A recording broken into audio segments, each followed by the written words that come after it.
it comes to video games, the Punisher certainly has had a varied history, although certainly one much smaller than other heroes. First, you have the NES game, which was an okay game, but nothing really special. And to top it off, it was published by the lovely LJN. Then you have the arcade game from Capcom, which was a fun beat-em-up style game similar to Final Fight. It was just all around beating up goodness. Oh yeah. And then the character lay dormant for a number of years. That was until 2004, when the Punisher received a lot of attention once again, due to a new movie starring Thomas Jane as the Punisher, and also featuring John Travolta.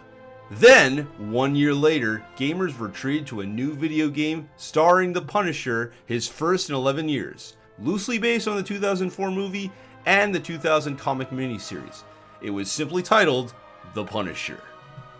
This game was made by Volition, the same group that worked on games such as Free Space 2, the first two Red Faction games, and of course one of the more notable franchises in later years, Saints Row, although the first game in that series was still a few years off. Now, as for the Punisher game itself, well, remember around the mid-2000 era where it seemed like third-person action games were carving out their own niche in the market, with existing franchises like GTA, the Tomb Raider series, and then you had some original ideas like Max Payne and Blood Rain. So, taking on inspiration from those types of games, The Punisher is a straightforward action title, full of gunning down lots and lots and lots of thugs. Pretty much what most people would expect when you mention the name The Punisher. Notably, the Punisher game got a lot of press thanks to the amount of violence, blood, gore, and other elements from the gameplay, and it actually almost ended up getting an adults only rating. One of the first games to be specifically targeted by the ESRB, until the developers toned down certain elements of gameplay, which I'm going to talk about in more detail later. Now, there is a story within the game, but since it combines parts of the movie with parts of the comic miniseries, the game is more along the lines of one unique mission after the other. The story isn't the strongest point of the game. The draw of the game lies in the action sequences, which is what you would expect in a Punisher game. As Frank Castle, your job is to complete each mission's objective, which usually involves gunning down several hundred thugs along the way, and you have a fair amount of different weapons you can yield to do this job. From your standard array of pistols, different rifles, melee weapons, machine guns, and there are a lot of different other types of weapons, like the flamethrower or the rocket launcher. There certainly isn't any shortage of weapons in this game, which is good to see. Frank can also execute quick melee kills, jump around and dodge enemy fire, very similar to Max Payne. Wait a minute, very similar in fact, just without the bullet time effect. And there's just a lot more in-your-face shooting goodness, which is great.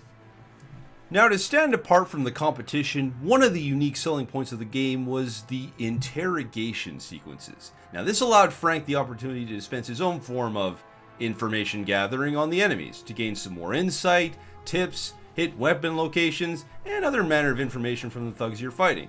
For most, though, it was really a way to see how Frank could execute his enemies using all sorts of manners, like fire, lasers, and, you know, just booting people in the head. Huh. Good old Punisher justice. These interrogation sequences was actually one of the reasons why the game got a large amount of negative press. This was due to the interrogation sequences originally showing off all of the gory and bloody details for gamers to see, very similar to how Manhunt would do it later on, minus the filtering and such. So the developers ended up changing the execution sequences by modifying them into black and white, blurring certain parts for you not to see, and censoring the whole bit. It was all done to appease the ESRB and avoid the adults only rating they would have received. Now, if you were a console gamer, you were stuck with these changes, but PC gamers soon were able to disable these effects with a mod, which removed all these funky effects so you can see the executions in full color and in all its bloody and original goodness. Hurrah for mods indeed. The Punisher, as stated before, is a very simple, linear, run-and-gun type of action game. So whether or not you enjoy this simple romp of shooting guys over and over and over again is up to you. The game has a fair amount of areas to explore, some of which fans of the Punisher will recognize, on top of the numerous, and I mean numerous, cameos from the Marvel Universe. So the good thing was a lot of attention to detail was put into the game. The controls for the most part are pretty good and standard, although movement does seem to be a bit floaty at times, and occasionally aiming is not the best. You do wish you had a dedicated run button if anything, as Frank moves at a nice jogging, take your time pace. Thanks, Frank. Now, sound and music for the most part in this game is actually pretty good. I wasn't initially expecting great things when I first started this game, but over time, the soundtrack really grew on me. It's actually really good. Sound effects for the most part are standard and okay, and the voice work overall is quite decent as well. It even features Thomas Jane reprising his role as the Punisher from the 2004 movie. Hard to miss a guy with a target on his forehead. Good job.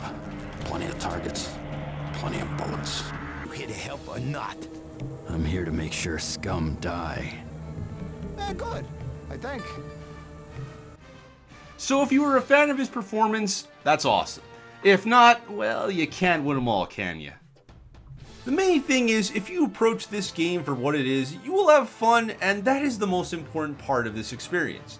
While the shooting bits can get a bit repetitive, the rest of the gameplay for the most part is quite fun. The numerous interrogation locations, including some special ones, different movesets for Frank, and the amount of different guns and weapons to try out on the bad guys, on top of ranking up the points, gotta love the points, makes this game one that you can play over and over again. That is, if you want. It really does seem like some of the old arcade games in the past in a way, which isn't bad. So I do recommend The Punisher if you're looking for a straightforward action game and don't really care much about the story. The game can be kinda difficult to track down nowadays, but you do have your choice of the PS2, Xbox, and PC versions. Gamers looking to step into the shoes of Frank Castle and wreak carnage on the criminal underworld for its own crimes, and dealing, of course, the Punisher's brand of justice, need to check out the Punisher 2005 version and experience all the violent-filled action and suspense that this game has to offer.